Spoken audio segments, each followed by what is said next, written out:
आज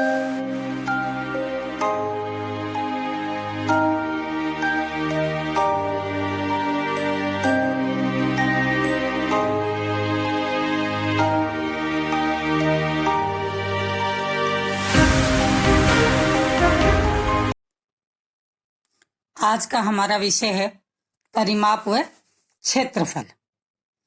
आयत का परिमाप यदि हमें ज्ञात करना है तो आयत के परिमाप का सूत्र है 2 गुना लंबाई प्लस चौड़ाई। 2 गुना लंबाई प्लस चौड़ाई हम क्यों करते हैं? क्योंकि आयत के आमने सामने की भुजाएं समान होती है, इसलिए लंबाई और चौड़ाई को जोड़ के उसको 2 से गुणा कर देते हैं।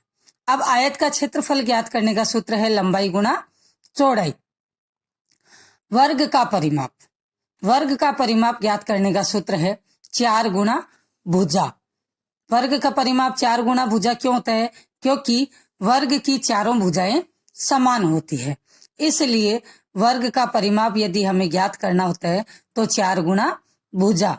आयत का परिमाप क्या होता है कि किसी भी वस्तु के चारों ओर का क्षेत्र परिमाप कहलाता है, और किसी भी क्षेत्र के अंदर की जो जगह होती है उसको अगर हमें जानना होता है, उसका क्षेत्र, उसको अगर हमें ज्ञात करना होता है कि ये कितना है, तो उसको ज्ञात करने का सूत्र होता है हमारा क्षेत्रफल।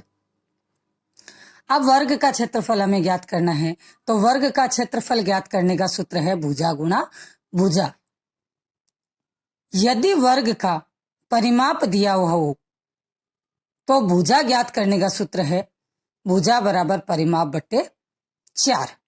किसी भी आकृति का क्षेत्रफल ज्ञात करते समय उस क्षेत्रफल में जब उत्तर आता है उस समय वो उत्तर स्क्वायर में आता है, यानी मीटर है तो वर्ग मीटर लग जाता है, सेंटीमीटर है तो वर्ग सेंटीमीटर लग जाता है। ऐसे ही त्रिभुज का परिमाप ज्ञात करने का सूत्र है 3 गुना भुजा। पंचभुज का परिमाप ज्ञात करने का सूत्र है 5 गुना भुजा। इनमें एक शर्त रहती है कि यदि भुजाएं समान हो तभी यह सूत्र लगता है, और यदि भुजाओं की नाप असमान हो तो आकृति का परिमाप हो जाएगा भुजाओं का योग। अब हम देखते हैं आयताकार आकृतियों का परिमाप ज्ञात करना किस प्रकार से। हम सूत्र तो हमने देख ही लिए, अब परिमाप किस तरह से हम ज्ञात करेंगे। तो सबसे पहला सवाल है, आयत की लंबाई दी हुई है 20 सेमी, चौड़ाई दी हुई है 15 सेमी। तो अब हम आयत का परिमाप ज्ञात करेंगे। तो आयत की लंबाई है 20 सेमी, चौड़ाई है 15 सेमी। तो आयत का परिमाप ज्ञात करने का सूत्र जैसे हमने ऊपर देखा ही है 2 गुना लंबाई प्लस चौड़ाई। कहने का मतलब लंबाई और चौड़ाई को हम जोड़ देंगे और उसको 2 से गुणा करेंगे। इसको करने का सबसे आसान तरीका यही है कि पहले जो कोष्टक के अंदर जो जोड़ने वाला है उसको जोड़ेंगे और फिर उसको 2 से गुणा करेंगे। तो 2 गुना हमारी लंबाई है 20 प्लस हमारी चौड़ाई है 15। तो पहले 20 और 15 को जोड़ेंगे और उसके बाद उसको 2 से गुणा करेंगे। तो 2 गुना 20 में 15 जोड़ा 35 बराबर 17 सेमी। अब हम ऐसे ही दूसरा सवाल करते हैं समझने के लिए। आयत की लंबाई दे रखी है 13 मीटर और आयत की चौड़ाई दे रखी है 10 मीटर। तो आयत के परिमाप को ज्ञात करने का सूत्र होता है हमारा 2 गुना लंबाई प्लस चौड़ाई। तो बराबर 2 गुना लंबाई हमारी 13 है प्लस चौड़ाई हमारी 10 है। तो लंबाई और चौड़ाई को जोड़ देंगे, हमारा आ गया उत्तर 23 और उसको हम 2 से गुणा कर देंगे। तो बराबर इसका आयत का परिमाप आ गया 46 मीटर। अब है वर्गाकार आकृतियों का परिमाप हमें ज्ञात करना है। तो जैसा कि हमने देखा था कि चारों भुजाएं वर्ग की समान होती है, इसलिए वर्ग का परिमाप ज्ञात करने का सूत्र होता है 4 गुना भुजा। तो इसकी भुजा दे रखी है 4 मीटर, तो वर्ग का परिमाप बराबर 4 गुना भुजा। अब 4 गुना भुजा हमारी 4 है तो 4 गुना 4 बराबर 16 मीटर। अब ऐसे ही दूसरा सवाल लेते हैं। वर्ग की भुजा दे रखी है हमारी 7 मीटर। वर्ग का परिमाप हमें ज्ञात करना है तो इसका सूत्र है 4 गुना भुजा, तो 4 को 7 से गुणा किया 28 मीटर। ये तो हुआ हमारा परिमाप वर्ग और आयत का। अब आयत का क्षेत्रफल, जैसा कि हमने देखा था आयत के क्षेत्रफल को ज्ञात करने का सूत्र था लंबाई गुणा चौड़ाई। तो आयत की लंबाई दे रखी है 15 मीटर और चौड़ाई दे रखी है 12 मीटर। आयत की लंबाई 15 मीटर, चौड़ाई 12 मीटर। अब आयत का क्षेत्रफल ज्ञात करने का सूत्र हमारे पास है लंबाई गुणा चौड़ाई।